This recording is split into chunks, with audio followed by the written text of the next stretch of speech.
So it's AGM season where most scout groups are holding their AGMs, and we've got to tick off the Charity Commission recommendations and that kind of thing. We know we've got to get it done by September. We send out the date, we invite all the parents and grandparents and whoever to the AGM. We put out 50 chairs and we organize a lovely spread of sandwiches and pastries and tea and coffee and squash. And then we wait and we wait and we wait, and we realize that 3 parents have turned up. But why is only those 3 parents? And it's the 3 parents that you almost know are going to guarantee to turn up to any scouting event. So why don't parents turn up to our AGM? Something that we have to hold as a Charity Commission recommendation and scout group. We've got to do it. It says in POR. And ultimately it boils down to these. AGMs are boring. Hands up, we all know it. Even as leaders, when we sit down, we're like, oh man, another report. They are boring. And it also reminds parents of PTA meetings, you know, the things that just happen. They're not exciting. You know, the parents don't want to be there. The parents know that you as leaders don't want to be there, but it's got to be done. So it's easier not to attend. And that's what the parents are doing. And I've just got back from my son's AGM, and it was quite nice to see it in a different way. In my scout group, we do it one way, and you kind of just get fixated on that. It's the way you've always done it, that kind of quote. So to go to another group and see how they do it differently is amazing. This year, they slightly had to do it for numerous reasons. They held it in their scout hall. Okay, it was nice. It was outside, as you can see, and the sun was beaming, and they had, I think, about 20 people there. So that was quite a nice number. But chatting to them, they told me this was a really low number. What they normally do is hold it at scout camp. Okay, they go to a activity center and they do it during scout camp. Okay, they get the parents to come along for the Saturday night barbecue while they're having a barbecue, and off they go for half an hour and they run the AGM. And that is the game changer. Since I changed the way we do our AGMs to make it more fun and engaging for the parents, we have seen a massive increase.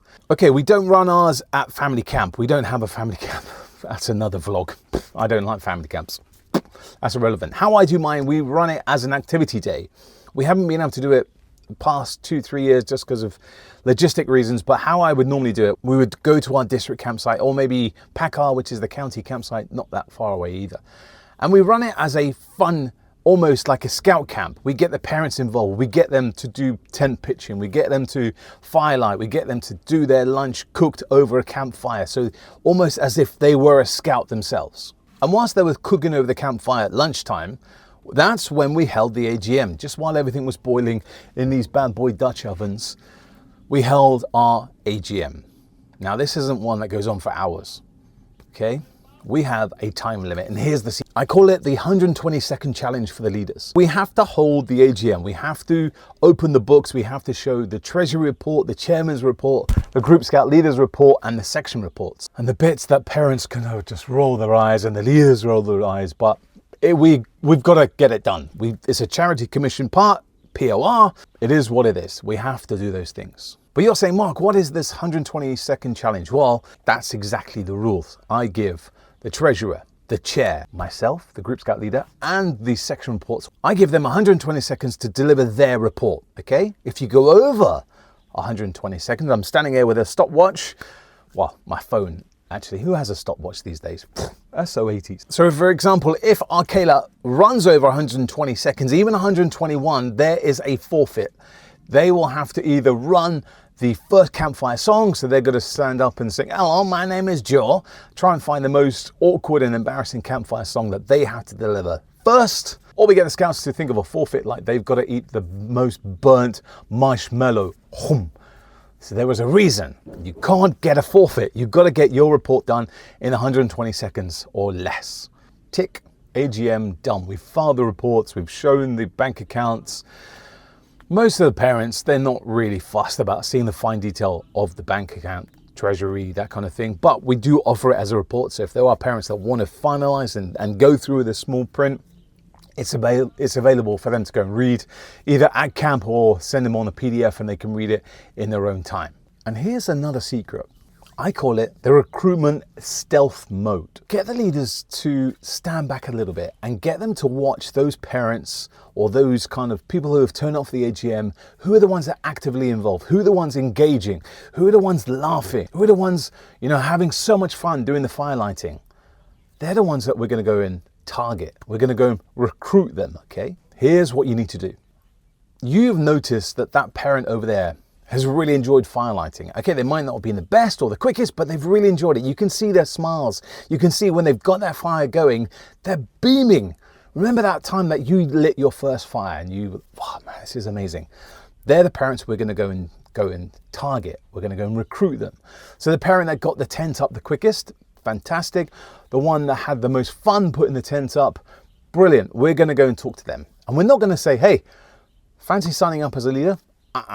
That's when the red cross, the big X factor comes. They're going to automatically say no. What you're going to say is this.